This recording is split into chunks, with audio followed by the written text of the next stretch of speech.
성령님, 좋은 아침입니다. 이 시간 성령님을 초청합니다.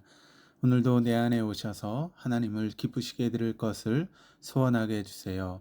오늘 말씀을 통해 구체적으로 무엇을 해야 할지를 깨닫게 해주세요. 깨달은 것을 삶 속에서 실천할 수 있도록 도와주세요. 아멘. 오늘 함께 나누실 하나님 말씀은 창세기 41장 46절에서 57절까지 말씀입니다.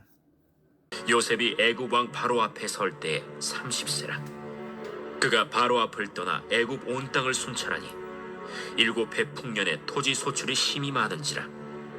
요셉이 애굽 땅에 있는 그 7년 곡물을 거두어 각 성에 저장하되 각 성읍 주위의 밭의 곡물을 그 성읍 중에 쌓아두매 쌓아둔 곡식이 바다 모래같이 심히 많아 세기를 그쳤으니 그 수가 한이 없음이었더라.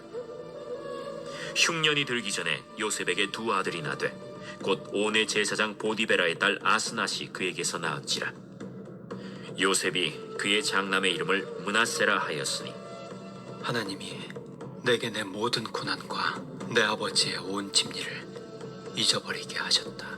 차남의 이름을 에브라임이라 하였으니 하나님이 나를 내가 수고한 땅에서 번성하게 하셨다. 애굽 땅에 7해 풍년이 그치고 요셉의 말과 같이 7해 흉년이 들기 시작하매 각국에는 기근이 있으나 애굽 온 땅에는 먹을 것이 있더니 애굽 온 땅이 굶주리매 백성이 바로에게 부르짖어 양식을 구하는지라.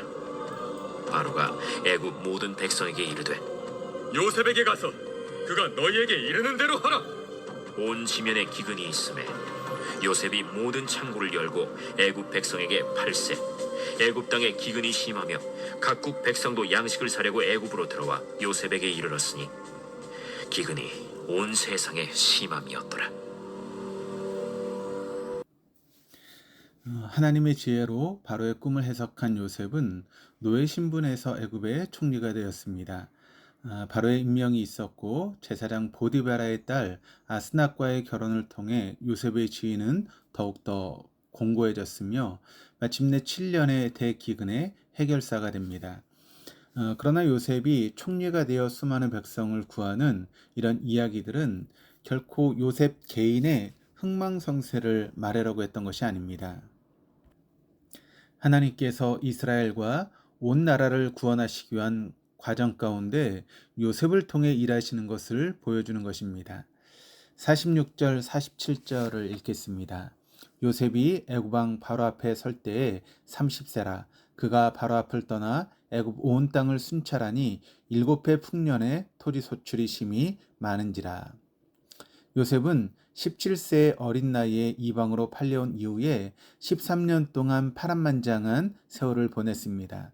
비록 종과 죄수로서 참혹한 고난의 기간이었지만 결코 의미 없는 시간은 아니었습니다.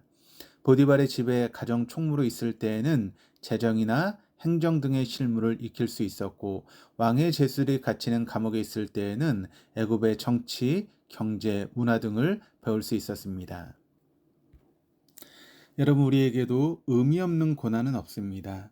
하나님께서 우리를 사랑으로 다루어 가실 때 그것이 때로는 연단이고 훈련일 수 있습니다. 그리고 연단과 훈련은 반드시 목적이 있습니다. 어렵고 힘든 기간이지만 그 순간 하나님을 온전히 바라볼 수 있는 통로가 될 수 있으며 하나님의 뜻을 이루는 과정이 될 수 있습니다. 요셉의 연단은 하나님을 바라보게 만드는 통로가 되었으며 30세의 총리가 되기 전 기반을 닦아주었습니다. 48절 49절입니다. 요셉이 애굽 땅에 있는 그 7년 곡물을 거두어 각 성에 저장하되 각 성읍 주위의 밭의 곡물을 그 성읍 중에 쌓아두매 쌓아둔 곡식이 바다 모래같이 심이 많아 세기를 그쳤으니 그 수가 한이 없음이었더라. 요셉은 7년 이후에 다가올 대흉년에 철저히 대비했습니다. 눈앞에 소출이 심이 많다라고 하여 자신에게 주어진 사명을 망각하지 않았습니다. 요셉은 각성 주위의 밭에서 거둔 곡물의 5분의 1을 그 성들 안에 저장하게 했습니다. 이렇게 저장한 곡식의 양은 앞으로 극심한 흉년이 온다고 해도 적어도 7년 동안 먹어야 될 양보다 훨씬 더 많았습니다. 따라서 풍년 기간 중에 해마다 모아둔 곡식은 애굽의 모든 사람들은 물론이거니와 이웃 나라까지 굶주림에서 벗어날 수 있게 해주는 생명의 양식이 된 것입니다. 한편 가나안에 있는 야곱의 가족들은 앞으로 대대적인 기근이 있을 것이란 사실을 몰랐습니다. 그러나 하나님께서는 야곱과 가족들을 생각하사 7년의 흉년 기간 동안 그들이 먹을 곡식을 요셉을 통해 미리 준비하셨습니다. 마찬가지로 하나님은 자녀된 우리에게 가장 필요한 것들을 미리 예비하시고 하나님의 때에 허락해 주시는 아버지이십니다. 완전하신 하나님께서 가장 완벽한 타이밍으로 우리에게 필요한 것들을 공급하신다는 사실을 신뢰하십시다. 50절에서 52절입니다. 흉년이 들기 전에 요셉에게 두 아들이 나되 곧 온의 제사장 보디베라의 딸 아스낫이 그에게서 낳은지라. 요셉이 그의 장남의 이름을 므낫세라 하였으니 하나님이 내게 내 모든 고난과 내 아버지의 온 집을 잊어버리게 하셨다며, 차남의 이름을 에브라임이라 하였으니 하나님이 나를 내가 수고한 땅에서 번성하게 하셨다 함이었더라. 요셉은 풍년의 때에 보디베라의 딸 아스낫을 통해 두 아들을 얻게 됩니다. 장자의 이름은 므낫세이며 뜻은 잊게 하는 자입니다. 요셉이 과거에 겪었던 고난과 아버지 집에서 겪었던 모든 아픔을 하나님으로 말미암아 잊게 되었다라고 하는 의미로 아들의 이름을 그렇게 지은 것입니다. 그런데 여기에서 잊었다라고 하는 말 그대로 고난과 상처받았던 경험들을 기억에서 지워버렸다라고 하는 말이 아닙니다. 노예로 있을 때나 죄수로 있을 때나 그리고 총리가 되었을 때나 늘 한결같이 동행해 주셨던 하나님을 바라봄으로 과거의 고난과 상처로부터 완전히 해방을 받게 되었다라고 하는 것입니다. 요셉은 차남의 이름을 에브라임이라고 지었는데 뜻은 기름진 땅 혹은 두 배의 창성함입니다. 장남 므낫세는 과거로부터 지금까지 사랑으로 다뤄주신 하나님의 사랑에 초점을 맞춘 이름이었다면, 차남 에브라임은 애굽 땅에서 자신을 지키시고 모든 것을 공급해 주신 하나님의 은혜에 감사하며 현재에 초점을 둔 이름입니다. 이처럼 요셉은 과거의 고난을 극복하게 하신 하나님을 잊지 않았을 뿐 아니라 하나님께서 베풀어 주신 현재의 은혜에 감사하는 신앙을 가지고 있었습니다. 53절 54절입니다. 애굽 땅에 7해 풍년이 그치고 요셉의 말과 같이 7해 흉년이 들기 시작하매 각국에는 기근이 있으나 애굽 온 땅에는 먹을 것이 있더니, 요셉의 해몽대로 7년간의 풍년이 그치고 이어서 7년간의 흉년이 찾아오게 됩니다. 흉년이 시작되면서 작물과 땅이 파괴되기 시작했고 사람들은 심각한 기근에 허덕이게 됩니다. 54절에서는 각국의 기근이 찾아왔다라고 합니다.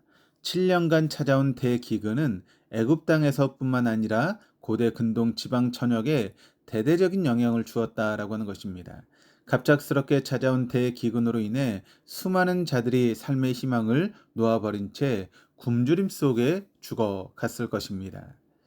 그런데 이런 상황 속에서도 먹을 것이 풍족한 땅이 있었는데 그것은 바로 애굽이었습니다. 이는 흉년의 때를 준비하게 하신 하나님의 전적인 은혜와 그 말씀에 순종하여 풍년의 때에 곡식을 거두어 모은 요셉의 성실함의 결과였습니다.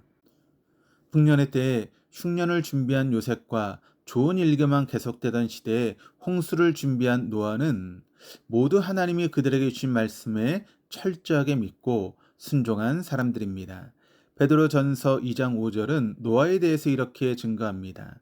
옛 세상을 용서하지 아니하시고 오직 의를 전파하는 노아와 그 7 식구를 보존하시고 경건하지 아니한 자들의 세상에 홍수를 내리셨으며, 노아는 심판이 있을 것이라고 하는 하나님의 말씀을 믿고 심판에 대비하면서도 전파하기를 멈추지 않았습니다. 그러나 사람들은 그것을 믿지 않고 이 세상이 영원할 것처럼 살았던 것입니다. 우리 주위를 둘러보아도 이 땅이 영원할 것처럼 살아가는 자들이 많습니다. 불의 꽃과 같은 세상을 부여잡고 영원한 생명에는 아무런 관심이 없습니다. 우린 이럴 때 낙심하기보다 은혜의 해를 전파하신 예수님을 기억해야 합니다. 주님은 이 땅에 오셔서 세속적 가치관에 눈멀어 이 땅의 전부인 것처럼 살아가는 자들에게 진리를 선포하셨습니다. 이 땅의 사물이 많은 것을 얻고 누린다 해도 주님이 부재한 죄인에게는 진정한 안식과 영원한 생명이 없음을 알게 하셨습니다. 우리도 이 세대를 향한 은혜의 해를 선포하신 예수님을 드러내며 영원한 안식은 오직 주님께만 있음을 전해야만 할 것입니다. 55절입니다. 애굽 온 땅이 굶주림에 백성이 바로에게 부르짖어 양식을 구하는지라. 바로가 애굽 모든 백성에게 이르되 요셉에게 가서 그가 너에게 이르는 대로 하라 하니라. 애굽에는 양식이 있었지만 백성의 손에 있던 것이 아닌 각 성읍 창고에 저장되어 있었습니다. 바로는 식량에 대한 모든 재량권을 요셉에게 주었는데 요셉의 해몽대로 모든 일이 진행되는 것을 보며 더욱더 그를 신뢰하게 되었을 것입니다. 56절, 57절입니다. 온 지면에 기근이 있음에 요셉이 모든 창고를 열고 애굽 백성에게 팔세 애굽 땅에 기근이 심하며 각국 백성도 양식을 사려고 애굽으로 들어와 요셉에게 이르렀으니 기근이 온 세상에 심함이었더라. 요셉은 흉년을 대비하여 저장해 두었던 모든 창고를 열고 곡식을 팔기 시작했습니다. 그런데 애굽 백성에게만 기회가 주어진 것이 아니라 기근으로 죽어가던 각국 백성도 양식을 얻을 기회를 갖게 되었습니다. 애굽의 백성이든 주변 국가의 백성이든 오직 요셉에게 나올 때 양식을 얻을 수 있었고 요셉에게 부여받은 곡식을 통해 생명을 유지할 수 있었습니다. 하나님은 요셉을 통해 흉년에 대비하게 하심으로 이스라엘과 각 나라 백성을 구원코자 하셨습니다. 우리는 이 본문을 보며 영적 대기근을 겪고 있는 자들을 구원하신 예수 그리스도를 기억해야 합니다. 애굽 백성이 요셉에게 찾아가지 않고는 양식을 얻을 수 없었듯이 영적 대기근을 겪고 있는 죄인들을 구원하신 분은 오직 예수 그리스도 외에는 없습니다. 차이가 있다면 요셉은 값을 받고 양식을 내어 주었으나 예수 그리스도는 값없이 자신을 내어 주셨습니다. 또한 요셉은 이 땅에서 생명을 구원하였지만 예수 그리스도는 구원의 양식인 자신을 내어 주심으로 우리에게 영원한 생명을 주셨습니다. 7년간의 풍년 이후 7년간의 대기근이 왔듯 눈앞에 보이는 풍요로움도 영원한 생명에 비하면 잠시뿐인 안개와 같습니다. 세상이 아무리 우리를 향해 모든 것을 내어줄 것처럼 유혹해도 주님이 부재한 곳에는 생명이 없습니다. 참된 만족과 기쁨도 영원한 생명 되시는 예수 그리스도 안에서 얻을 수 있으며 진정한 안식 또한 주님께 나아갈 때 누릴 수 있습니다. 주님은 아무런 자격 없는 우리를 불러주셨습니다. 또한 우리도 주님 없이 한순간도 살아갈 수 없음을 알기에 주님을 찾고 간구하는 것입니다. 오늘도 눈을 들어 하나님을 바라보심으로 은혜를 더욱더 선명하게 누리시는 저와 사랑하는 우리 동덕의 모든 교우들 다 될 수 있기를 주님의 이름으로 축복합니다. 기도하시겠습니다. 하나님 아버지, 이스라엘을 위해 요셉을 고난의 길로 인도하셨던 것처럼 아무런 자격 없는 죄인인 우리를 위해 독생자 예수님을 십자가의 길로 가게 하신 하나님의 은혜에 감사드립니다. 그러나 우리는 그 은혜를 잊고 세상이 주는 만족과 유익에 마음을 빼앗겼음을 자백하오니 용서하여 주옵소서. 이 시간 은혜의 해를 전파하심으로 영원한 신여를 누리게 하신 주님께 시선을 고정하기 원합니다. 오늘도 하나님의 자녀된 각자의 삶을 통해 은혜의 해를 전하는 통로가 되게 하여 주옵소서. 감사드리며 예수 그리스도 이름으로 기도드립니다. 아멘.